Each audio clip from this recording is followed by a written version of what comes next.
So we bow to give you worship, Lord.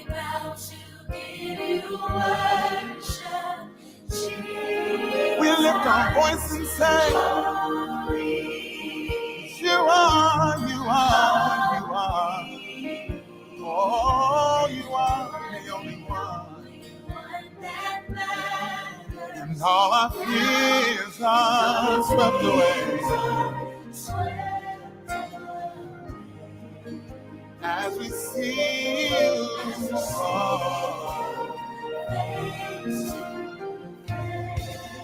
I'm surrounded.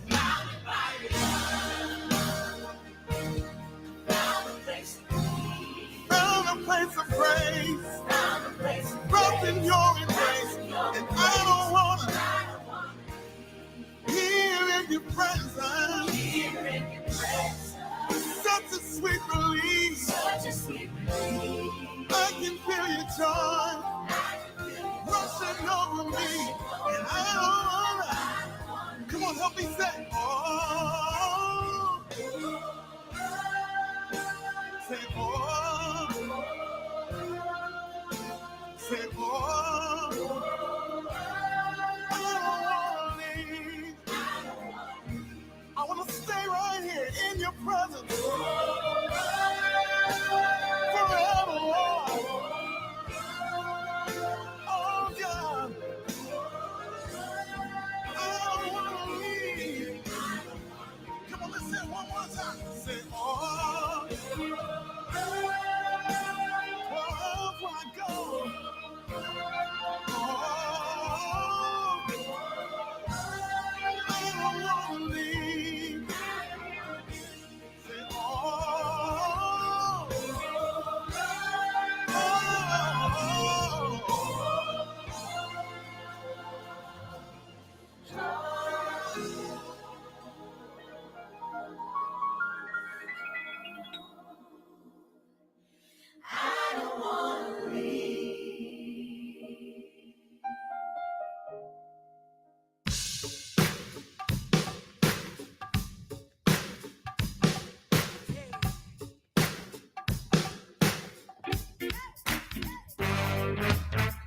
So many things that I can say I'm grateful for. There's so much about him that I truly adore. All I really need is just my memory to tell you just how good the Lord has been to me. When I am low, so glad to know that when I need him, I can go to God in prayer. Never alone. I have a very special friend to call my own. And he is always there. He is always there. Whatever you need Jesus to do, he will. Yeah, he's gonna work it out for you. He will. Yeah. God will never, ever fail. He will. No, he won't. And in the end, he will prevail. He will. Hey, not telling you what I heard, I'm telling you what I know. He specializes in what seems impossible. Yeah, I promise you that he will never let you go now. That's why I love him with all of my heart and soul. Yeah, when I am low, so glad to know I can go to God in prayer. Never alone. I have a very special friend to call my own. He's mine. And he is always there. He's always there. Whatever you need Jesus to do, he will. Hey, he's gonna work it out for you. He will. Yeah, yeah. God will never, ever fail, no. He will. Oh, no, he won't. And in the end, he will prevail. When I am low,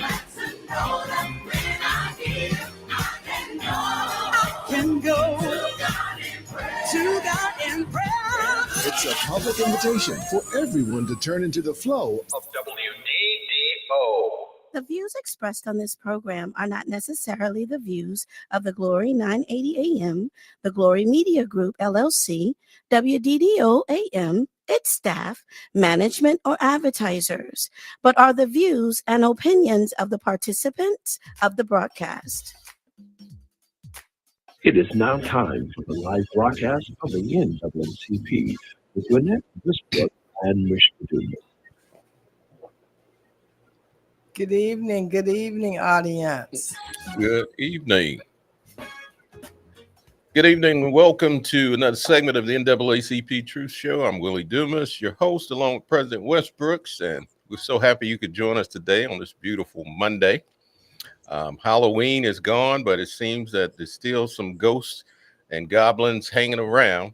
We understand that the SNAP benefits have been stopped for November, and so a lot of people with a lot of uncertainty as far as how that's going to turn out. Was a statement from the president's administration saying that there will be a partial, they will partially, I guess, fund those benefits. So we're waiting to see how that happens. They were proposing. Proposing it, Yeah. yes. Yeah. So, oh goodness, this is crazy. And but you know, people, you know, we're used to suppression, so we will survive. But Absolutely. just think about, you know, with me being retired from the Department of Human Services, and that was one of my job descriptions, issuing SNAP benefits and medical assistance to families. Wow. And so I know what it means for families to be without benefits, and I can just, you know, I think about my time in that position, how important it was to families to receive those benefits. And sometimes, you know, recipients would cause their own case to close. Wow. You know, when their case is closed, it'd be their fault. You know, maybe not turning in information, but that was one of the things that I did. And some of the people that see me sometimes, and they when they find out that I retired, they're like, "You need to come back," because one thing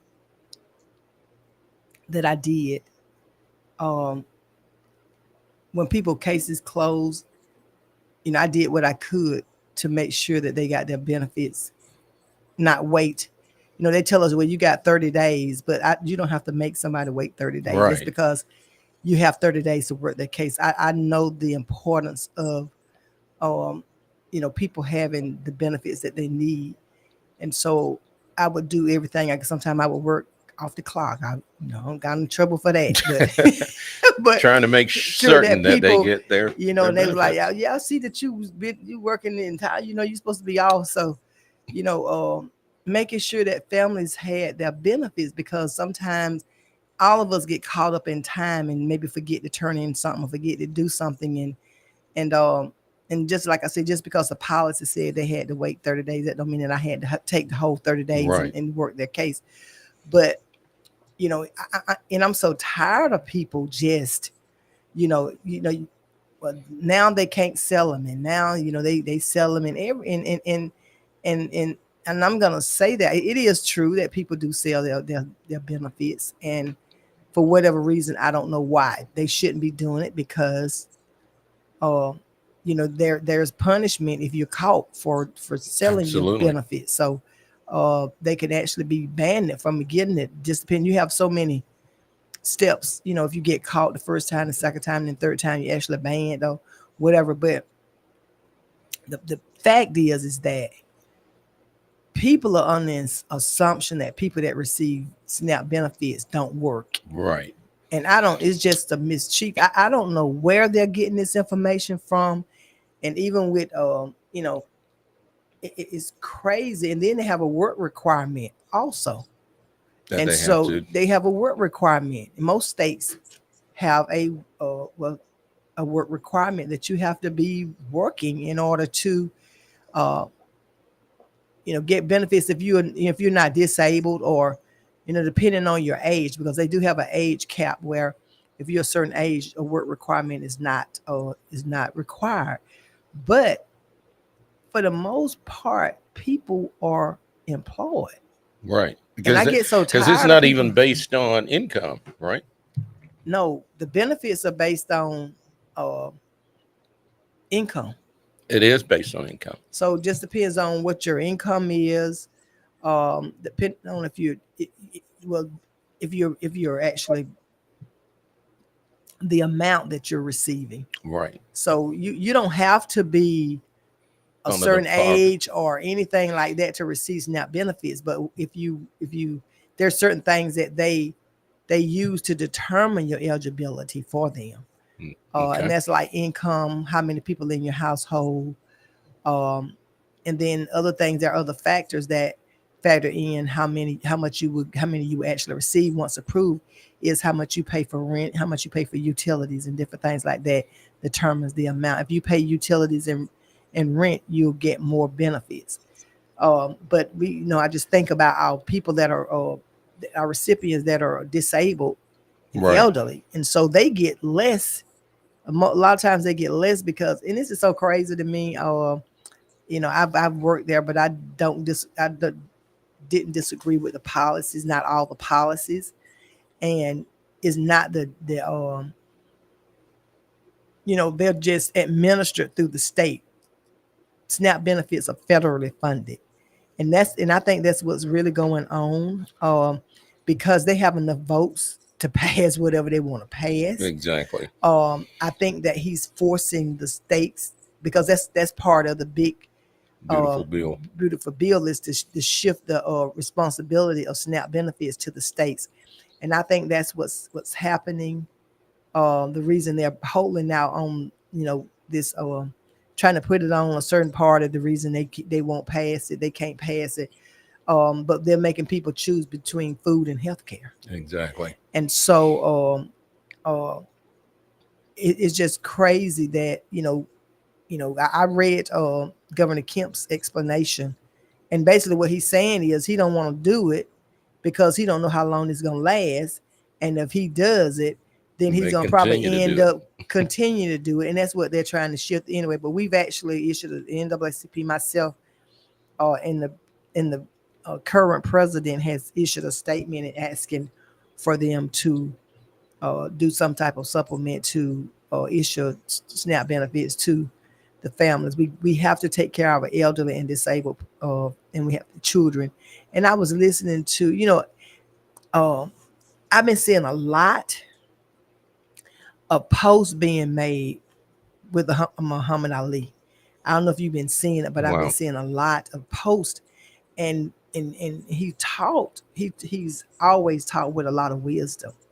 And in one phrase that I saved, it says that how can the politicians make decisions about SNAP benefits? He called them food stamps, when they've never sat at our table and ate with us. Wow. So, they don't know what, people selling them, they getting their nails done when they get it. And while I disagree with, I like I said, I'm a retired from the Department of Human Services. While I disagree with people selling their benefits, because the purpose of receiving them is for people to buy food for them and their children. But I do know why, some of the reasons why they're doing it, and it's to supplement their income,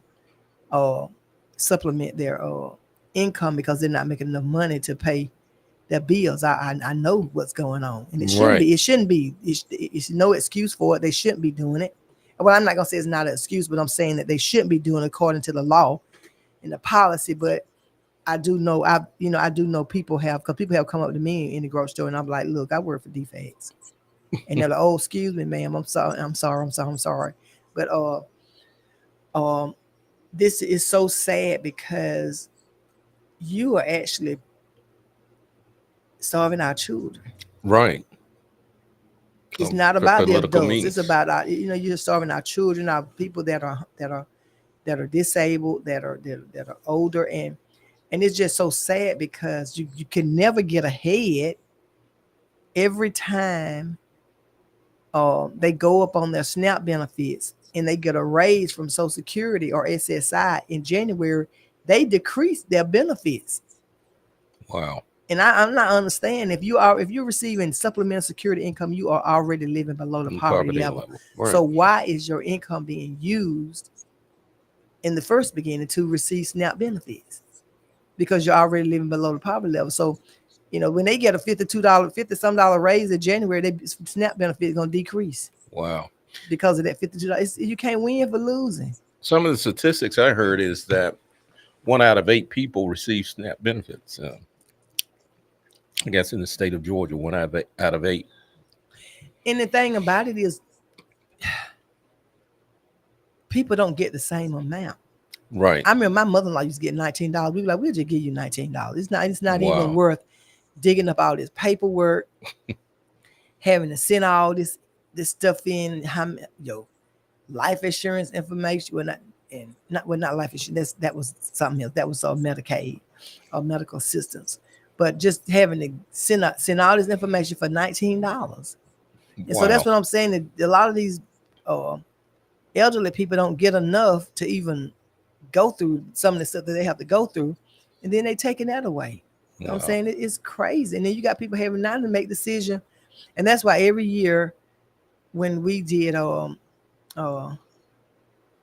the Christmas baskets for the church, or we did the NAACP did it, we always we targeted our elderly people, because they're already in a situation where they're making a decision whether to buy food or medication. Right. Yeah, and during the holidays, and it's just crazy. What we're trying to do, and we're putting it out there now.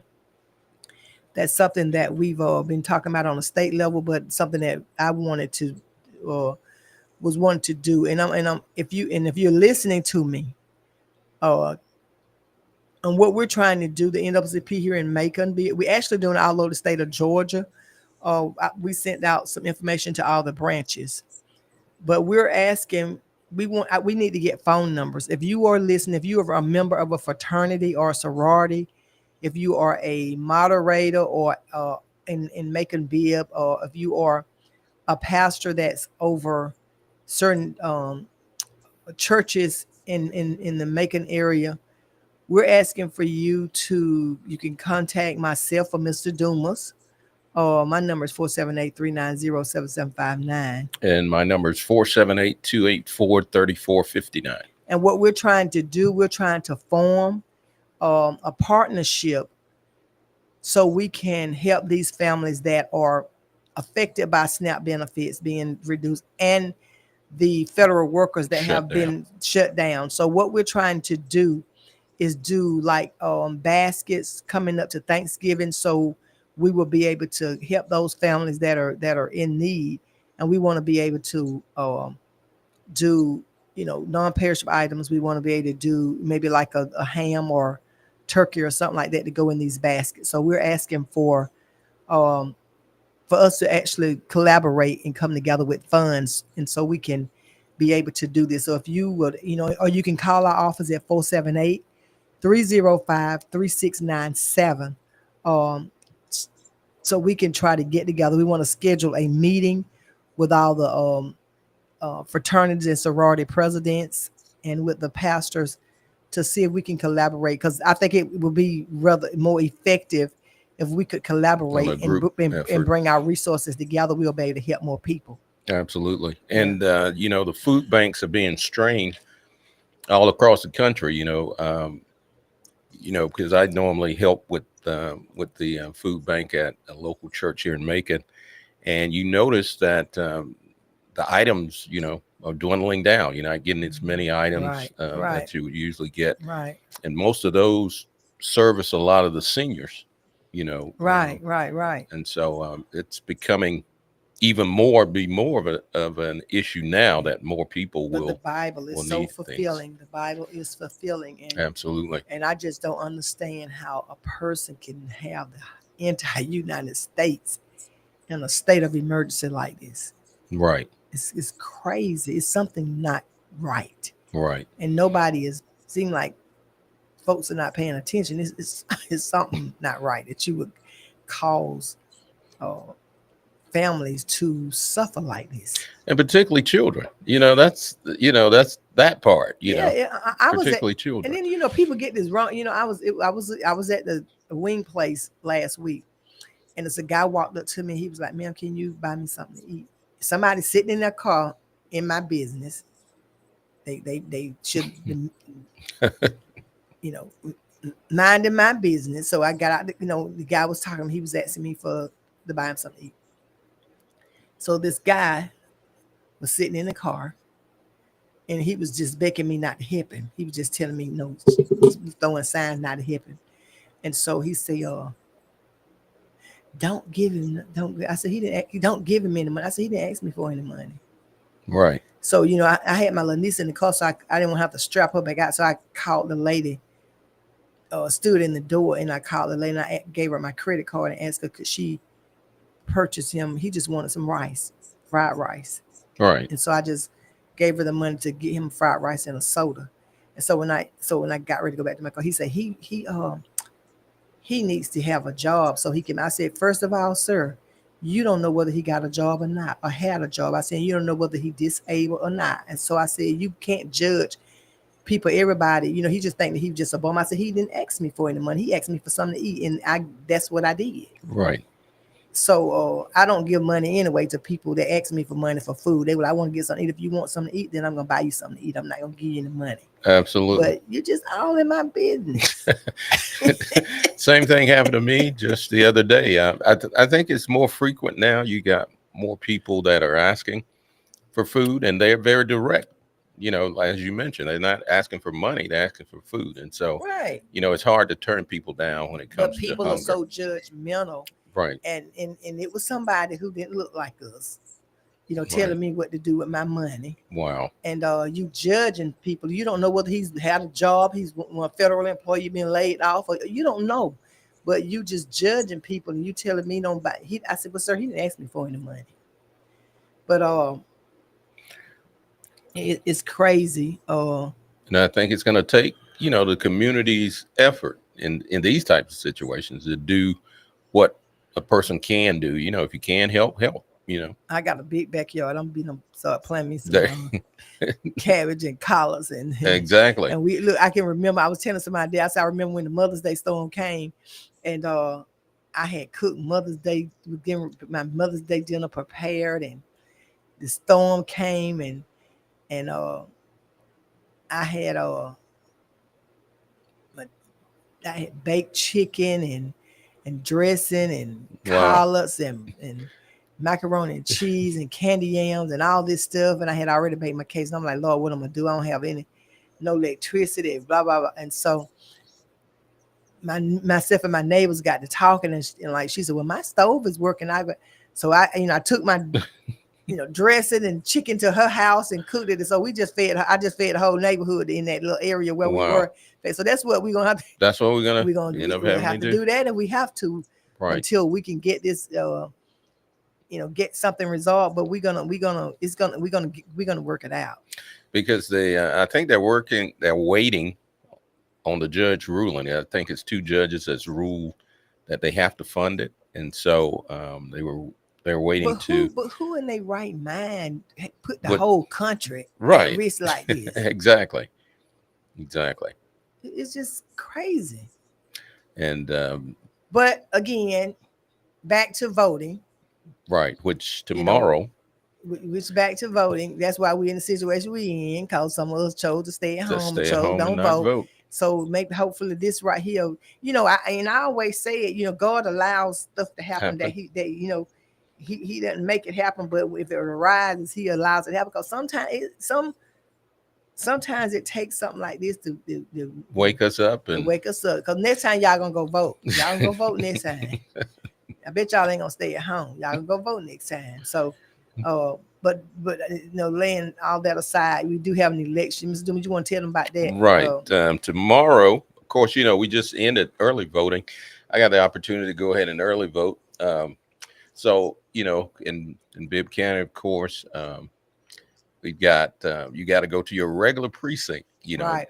You can't go to the Board of Elections on tomorrow, since you've waited to the day of the election. to vote. So you have to go to your precinct. Make sure you have your ID with you. You'll be voting for the Public Service Commission as well as East Block, I believe. East Block, right? And right. so, and we got to start holding people accountable. Keep putting this stuff on the ballot, and then we don't know what they're doing with the money. Right. They say they're gonna do. They say they're gonna do what they say what they're gonna do with the money, but we don't never. That's never in stone. Right. You know, you need to be more detailed. So. Right, because they give you a list of some of the areas that supposedly the money will go towards improving. But I know we got about 10 minutes. But people, please get out and vote tomorrow. We gotta start voting. While you may not think that Public Service Commission is important, this is who determines the increase and decrease of your utilities. Please get out and vote. Please get out. I got to vote myself. Well, the utilities, you know, they should know that electricity has been very expensive for the summer. Some very high bills here in Middle Georgia. And so, you know, if you're concerned about your light bill and those kinds of things, you need to. There's a message up here. The Trump administration said it would provide partial relief to relief to recipients of food stamps on Monday as the federal government shutdown approached a record-breaking length amid mounting uncertainty among the nearly 42 million people on the supplement. Wow. So, you know, first of all,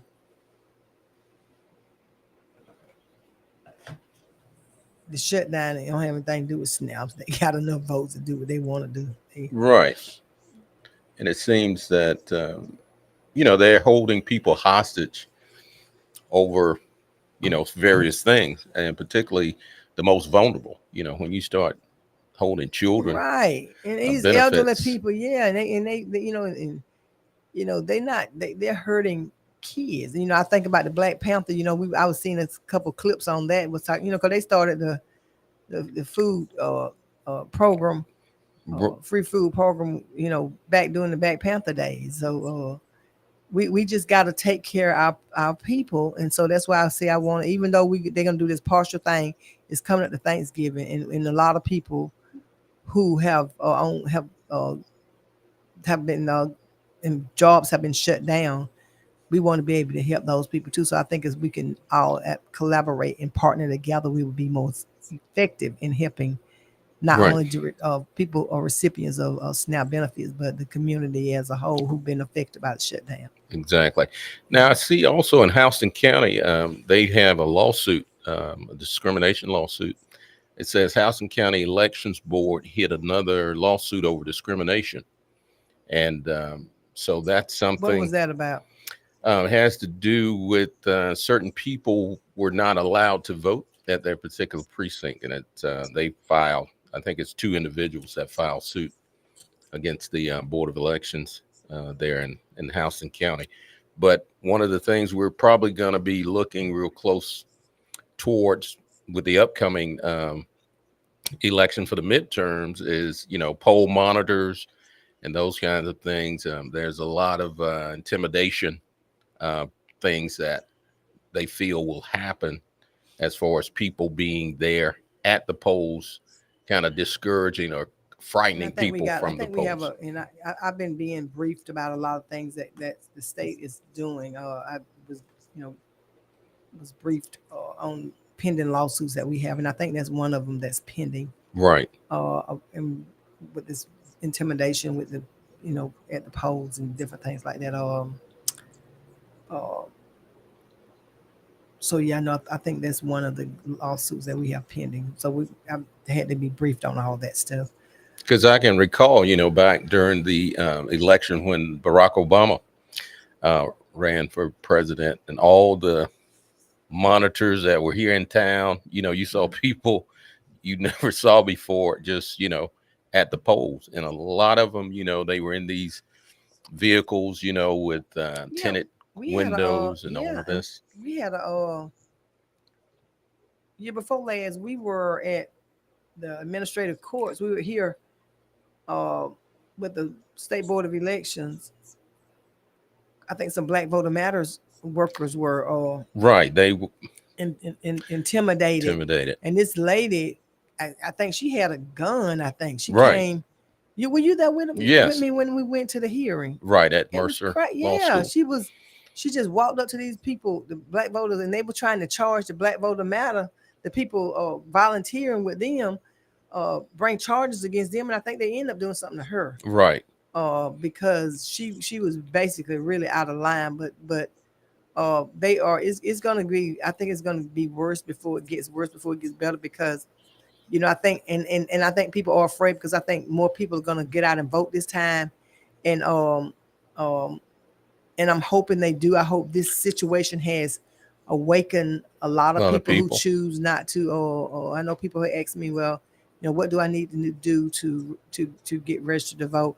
This is a wake up call, y'all. Absolutely. This is a wake up call, and we're in this situation because I'm not on the air advocating for any candidate, but just about the number of people that didn't vote is what Kamala Harris lost by. So it's just that many people that chose to stay at home. And while you say that voting don't matter, well, you see it does. It does, because depending on who gets in the White House or who gets in whatever position, the governor's race or whoever, there's consequences when you vote, and there's consequences when you don't vote. And there were a lot of people, you and I were at several locations registering people, and people say, well, I don't do that voting you have to thing. Beg them and run behind them and try to explain to them, and which you do not right now. You just can't tell people they need to vote, because they want an explanation, because they're gonna have one for you. They're gonna tell you why they don't want. Well, it don't do any good. They don't. Well, and then I had one guy tell me, well, I got a good job. I said, but sir, do you know how you got that job? Right. You didn't just you don't have a good job because you were just really qualified. You got that job because people have fought and died for you to be able to even work in the same room with somebody other than your race. Right. And then we saw in real time how they did away with affirmative action, DEI, and now voters' rights.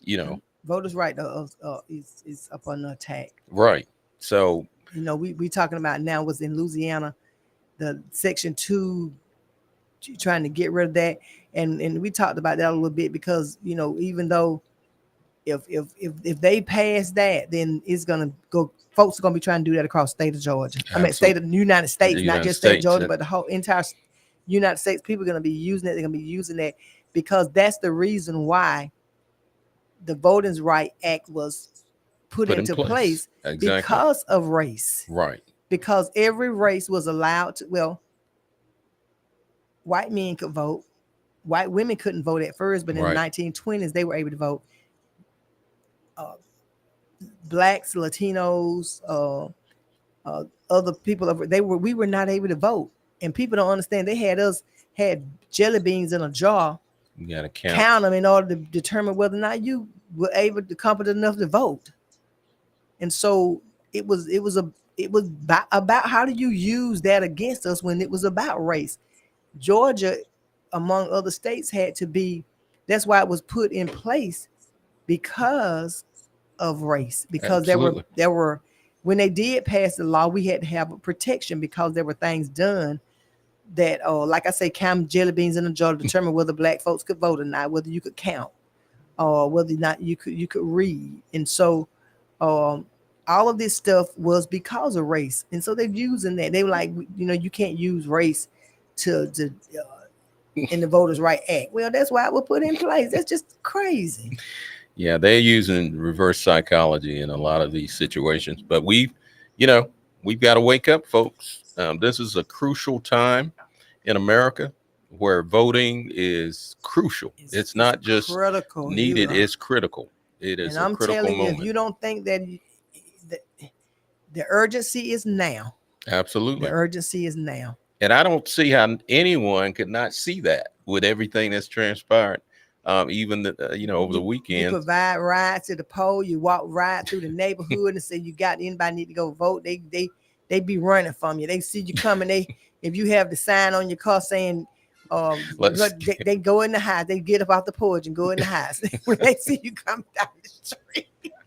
It's You know, we laugh about it, but it's a serious thing. You know, voting is important, and local elections are very important as well. You know, some people just Local and wait. state. Yeah, they just wait till, they to have a national election. But I was a part of that committee that they organized, and they say we made history when they tried to close all these polls, and I was chosen to serve on that committee.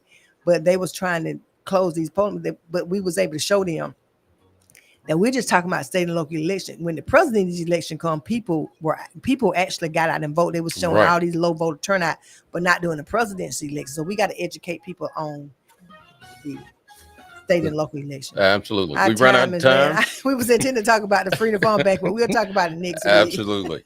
Thank you for tuning in. We'll see you You're next week. listening to the live broadcast of the NAACP with Gwenette, Westbrooks, and Mr. Dumas. Come join us next Monday at 4 o'clock p.m. on 980 WDDO. The views expressed on this program are not necessarily the views of the Glory 980 AM, the Glory Media Group, LLC, WDDO AM, its staff, management, or advertisers, but are the views and opinions of the participants of the broadcast. Come live stream with us at www.wddo.live. That's www.wddo.live. Download our app in your Google Play and your Apple Store. The glory of Middle Georgia. Take WDDO along with you everywhere you go. This is how I had a wreck, and this is how I got my check. All right, get a check. All right, get a Call check. Varsity Johnson and Associates, 478-257-6266, 478-257-6266, and get that check. A life is a precious one, so discover a funeral service as unique as the life your loved one lived. Bentley & Sons Funeral Home has served the Middle Georgia community since 1975, providing exceptional funeral and cremation services. This is a time to honor and celebrate your loved one. Don't wait. Plan ahead. Choose Bentley & Sons Funeral Home to bring remembrance, healing, and hope. DeAndre Bentley, family and staff wants you to experience a funeral service that celebrates the life of your loved one. In loving memory of our founder, we carry the legacy of the late Calvin James Bentley. Our location expansion is designed to be convenient for you. 1039 Sherling Drive in Macon, 526 US 341 in Roberta. Their telephone number is 478-836-3311. 327 Highway 80 in Jeffersonville. Their telephone number is 478-945-6600. And the main